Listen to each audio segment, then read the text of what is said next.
Hello. കടൽ വിഭവങ്ങളും കടൽ മീനുമെല്ലാം കഴിച്ച് മടുത്തിരിക്കുന്ന ആളാണോ നിങ്ങൾ? എന്നാൽ വളരെ വ്യത്യസ്തമായിട്ട് നമുക്ക് പുഴമീൻ കറിയും പുഴമീൻ ഫ്രൈ ഒക്കെ കൂട്ടിയിട്ട് ഊണ് കഴിച്ചാലോ? നമ്മൾ തൃശ്ശൂർ ഇങ്ങനെ ഒരു പുതിയൊരു കട ഓപ്പൺ ആയിട്ടുണ്ട്. തൃശ്ശൂർ കിഴക്കേക്കോട്ടയിൽ നിന്ന് പറവട്ടാനി കഴിഞ്ഞിട്ട് കാളത്തോട് എന്ന് പറയുന്ന സ്ഥലത്താണ്, മസ്ജിദിന് ഓപ്പോസിറ്റ് ആയിട്ടാണ് ഈ ഒരു കടയുള്ളത്. പുഴമീൻ കറിയും ഊണ് എന്ന് പറഞ്ഞിട്ടുള്ള വളരെ നാടൻ വിഭവങ്ങൾ വെച്ച് നാച്ചുറലായിട്ട് തയ്യാറാക്കുന്ന വളരെ സ്വാദിഷ്ടമായിട്ടുള്ള ഒരു റെസ്റ്റോറൻ്റാണ്. നല്ല നാടൻ രീതിയിൽ തയ്യാറാക്കിയിട്ടുള്ള വിഭവങ്ങൾ എനിക്ക് വളരെ അധികം ഇഷ്ടപ്പെട്ടു. ഒരുപാട് ടൈപ്പ് പുഴമീനുകളുണ്ട് അവിടെ. ഞങ്ങൾ 2-3 ഫിഷ് ഫ്രൈയും ഒരു ബ്രാൽ കറിയൊക്കെ മേടിച്ചു.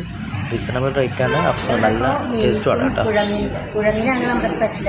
പുഴമീൻ കറി, പുഴമീൻ ഫ്രൈ കൊടുക്കുന്നത്. പിന്നെ നമ്മൾ ഓർഗാനിക് ഫുഡാണ് നമ്മൾ ചെയ്യുന്നത്. മായമുള്ള പാക്കറ്റ് സാധനങ്ങളൊക്കെ, മസാലപ്പൊടി അങ്ങനെ കാര്യങ്ങളൊന്നും നമ്മൾ ഉപയോഗിക്കാറില്ല. നമ്മളിവിടെ നമുക്ക് തന്നെ ഒലിവിയയുടെ തന്നെ മില്ലുണ്ട്. അതിൻ്റെ പുഴമീൻ നമുക്ക് നല്ല സ്റ്റാൻഡേർഡ് നമുക്ക് അതിലുള്ള ആൾക്കാരുണ്ട് പിടിച്ചു കൊണ്ടുവരുന്നത്. അത് മാത്രം നമ്മൾ യൂസ് ചെയ്യുന്നത്. ഡെയിലി ഫ്രഷ് മീനാണ് നമ്മൾ ഉപയോഗിക്കുന്നത്.